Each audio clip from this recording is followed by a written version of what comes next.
Do your kids struggle with being picky eaters, or are you a picky eater?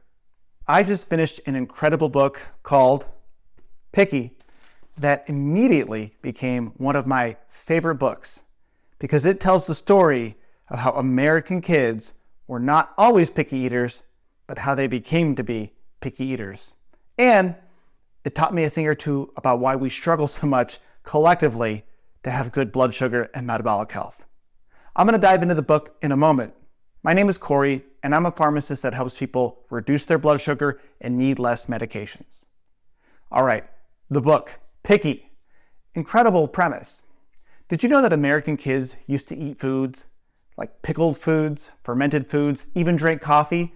For those with youngsters who won't sleep, maybe that's not as appealing. But over time, our taste buds as children, and thus as adults, changed because of our environment. What was fed to us, what was expected of us, and some questionable psychological interventions and even more questionable food business interventions. In the past, kids used to be much more what we would call adventurous eaters. They didn't have special kid food, chicken nuggets, mac and cheese, butter noodles, foods that came in fun shapes. In fact, the idea of food needing to be fun for kids to eat is relatively new. It came about in the 20th century. It's me, one of the 90s kids. And if you remember watching any of those Saturday morning cartoons, you remember how food did seem to have to be fun, and your parents would have to force you to turn chicken into a dinosaur or a chicken nugget and dip it in ranch or barbecue sauce just to get you to eat it. This idea that kids need to have special foods or that they have special tastes historically is wrong based on what kids used to eat. And reading this, I realized that picky eating really isn't about our genetic preferences for flavor. It's about conditioning. Conditioning ourselves to desire super yummy, hyper-palatable foods that have been engineered to make us want to eat more of them, and foods that, when they're engineered with so much flavor, make us think that regular whole foods are bland. In fact, this book talks about a study where kids were given 10 different unflavored whole foods, and they ate exactly what their bodies needed. Kids that were short on vitamin D ate foods that had more vitamin D. They naturally were drawn to the foods that nourished their bodies. Over time, when you have foods that were created in a lab to make us want to eat it because it tastes good, we lost the innate ability to eat what we need. And parents were told that you can't not give a kid what they want, which is just wrong. What happened to kids where real food becomes boring, it's happened to adults. And when that happens, the only thing that we want to eat or our bodies really crave are the ever-escalating kinds of hyper-palatable foods. That's why there's so many flavors of cookies. That's why every fast food chain has to add a burger patty or a layer around their taco, because we get bored when food is lighting up our brain all the time. We need to be yummy. So when it comes to blood sugar and pickiness isn't just something that we just are or not. It's giving our bodies the chance to try new things and really changing our food environment.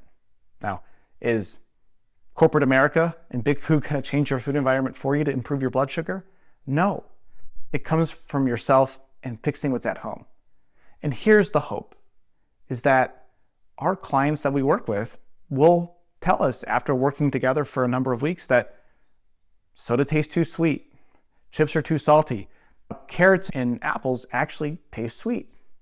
So while pickiness can be basically engineered, enjoying wholesome foods that nourish your body and lower your blood sugar, that can be relearned as well. So if you found yourself being a picky eater and felt that it's been that way since you were a kid, here's the hope for you. If healthy food tastes boring right now, that can change. It can improve. Just by changing what you're putting in your body on a daily basis, you will redevelop the taste that your body naturally needs to get the nourishment that it wants and needs. For example, I used to drink regular soda, and I switched to diet soda, and I didn't want to have the chemicals of a diet soda, so I switched to sparkling water, and that switch from a diet soda to sparkling water was miserable. I was like, where's the flavor? But over time, I've gotten used to it and enjoy a flavored sparkling water. And if you try to put a soda in my mouth, it's too sweet, it's too chemical, it tastes terrible.